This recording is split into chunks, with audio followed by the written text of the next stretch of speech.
Subscribe कीजिए अमन extreme को और बेल आइकन दबाइए, जिससे कि आपके पास मेरी लेटेस्ट वीडियोस की नोटिफिकेशन सबसे पहले आ जाएंगी। हेलो दोस्तों, मैं हूं अमन और आज मैं बात करने वाला हूं होंडा एक्सब्लेड की। मैं अपनी इस वीडियो में होंडा एक्सब्लेड की 5 एडवांटेजेस और 5 डिसएडवांटेजेस आप लोगों को बताने वाला हूं। तो शुरुआत करते हैं इसकी एडवांटेजेस से। सबसे पहली और सबसे बड़ी एडवांटेज है इस बाइक की है फ्यूचरिस्टिक हेडलाइट। हमें इसमें एक रोबोटिक टाइप हेडलाइट मिलती है दोस्तों, जो एक एलईडी लाइट है, वो दिखने में बहुत ज़बरदस्त लुक देती है। इस बाइक के डिज़ाइन को ये हेडलाइट एक तरह से पहचान देती है। ऐसी हेडलाइट हमें इस सेगमेंट की या इससे ऊंचे सेगमेंट की किसी भी बाइक में नहीं मिलती। 200 सीसी तक की किसी बाइक में हमें ऐसी हेडलाइट नहीं मिलती। ये हेडलाइट दिखने में बहुत ही ज़्यादा ज़बरदस्त लगती है दोस्तों। इस बाइक की दूसरी एडवांटेज है इसकी इंजन रिफाइनमेंट। दोस्तों, हमें इसमें एक 162.5 सीसी का सिंगल सिलेंडर इंजन मिलता है, जो बहुत ही ज़बरदस्त तरीके से रिफाइंड है, बहुत सुप्रीमली रिफाइंड है। ये इंजन हमें होंडा इको टेक्नोलॉजी के साथ मिलता है, तो इस इंजन की रिफाइनमेंट बहुत ज़बरदस्त है। हमें इसमें वाइब्रेशंस बहुत कम फील होती हैं, तो ये काफ़ी अच्छी बात है राइडिंग कंफर्ट के हिसाब से। इस बाइक की तीसरी बड़ी एडवांटेज है इसका इंस्ट्रूमेंट क्लस्टर। हमें इसमें एक फुली डिजिटल इंस्ट्रूमेंट क्लस्टर मिलता है, जिसकी रीडेबिलिटी काफ़ी ज़्यादा अच्छी है। मतलब जब आप बाइक चला रहे होते हैं तो उस मीटर को आराम से रीड कर सकते हैं। उसमें सारे डिजिट्स, खास करके स्पीड काफ़ी बड़ी और क्लियर नज़र आती है, तो ये काफ़ी अच्छी बात है। इस बाइक की चौथी बड़ी एडवांटेज है इसका राइडिंग कंफर्ट। जैसा कि ये एक कम्यूटर बाइक है, तो उसी हिसाब से इसका राइडिंग कंफर्ट डिज़ाइन किया गया है।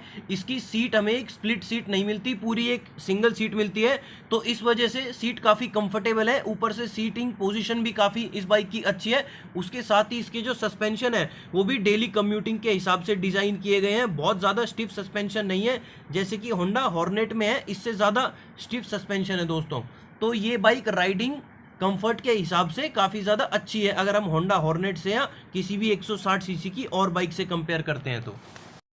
इस बाइक की पांचवी बड़ी एडवांटेज है इसका एग्जॉस्ट सिस्टम। हमें इसमें एक ड्यूअल पोर्ट मफलर एग्जॉस्ट मिलता है, जो दिखने में काफ़ी ज़बरदस्त है। इसका मतलब होता है कि हमें इसमें एग्जॉस्ट की 2 पाइप्स मिलती हैं, जिस तरह की अपाचे आरटीआर 160 4V और अपाचे आरटीआर 200 4V में हमें मिलता है डबल बैरल एग्जॉस्ट सिस्टम। उसी तरह ये है double port muffler exhaust system. इससे दोस्तों जो बाइक की एग्जॉस्ट साउंड है वो भी काफ़ी ज़बरदस्त आती है, और उसके साथ ही दिखता भी काफ़ी ज़्यादा अच्छा है। वैसे तो पूरी बाइक की लुक हमें काफ़ी ज़बरदस्त मिली हुई है, काफ़ी इनोवेटिव सा लुक मिला हुआ है।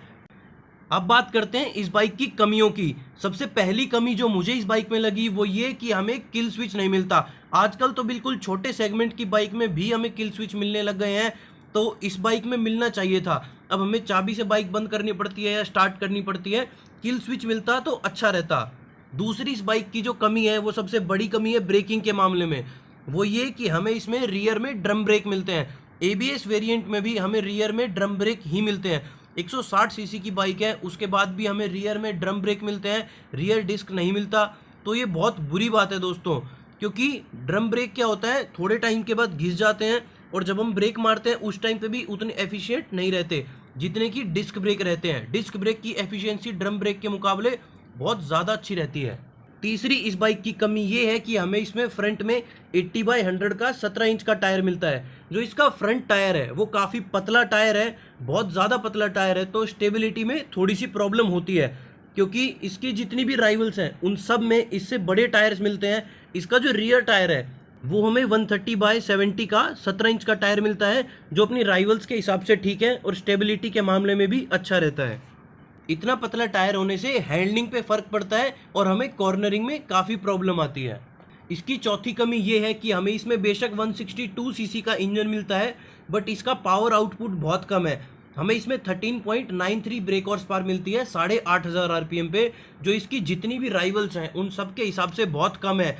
बेशक ये कम्यूटर लेवल की बाइक है, बट उसके बाद भी जितनी पावर आउटपुट एक 160 सीसी के इंजन से एक्सपेक्ट की जाती है उतनी हमें मिलनी चाहिए थी, क्योंकि इसका इंजन होंडा सीबी हॉर्नेट से ही लिया गया है और उसमें इससे ज़्यादा पावर मिलती है। चाहे कितना भी अच्छे से रिफाइंड इंजन हो, बट पावर का कोई कंपेंसेशन नहीं होता, तो पावर हमें इस बाइक में इससे ज़्यादा मिलनी चाहिए थी। इस बाइक की पांचवी कमी ये है कि इसकी जो हेडलाइट है वो दिखने में तो बहुत ज़बरदस्त है, fully LED robotic type headlight है, बट उसकी जो नाइट विजिबिलिटी है वो काफ़ी कम है। मतलब जो नॉर्मल हैलोजन बल्ब होता है उससे भी कम है इसकी नाइट विजिबिलिटी, बल्कि एलईडी मिलने के बाद हमें इसमें नाइट विजिबिलिटी ज़्यादा मिलनी चाहिए थी। तो आपको रात को इस बाइक को चलाने में थोड़ी सी प्रॉब्लम हो सकती है। ये कुछ कमियां थी जो मुझे इस बाइक में फेस करने को मिली। दोस्तों, आपको मेरी ये वीडियो अच्छी लगी हो तो इस वीडियो को लाइक ज़रूर कीजिए और मेरे चैनल को सब्सक्राइब कीजिए। चैनल सब्सक्राइब करते टाइम आप बेल आइकन दबा दीजिए, जिससे कि मेरी नेक्स्ट वीडियो जब मैं अपलोड करूँ तो आप लोगों के पास नोटिफिकेशन आ जाए।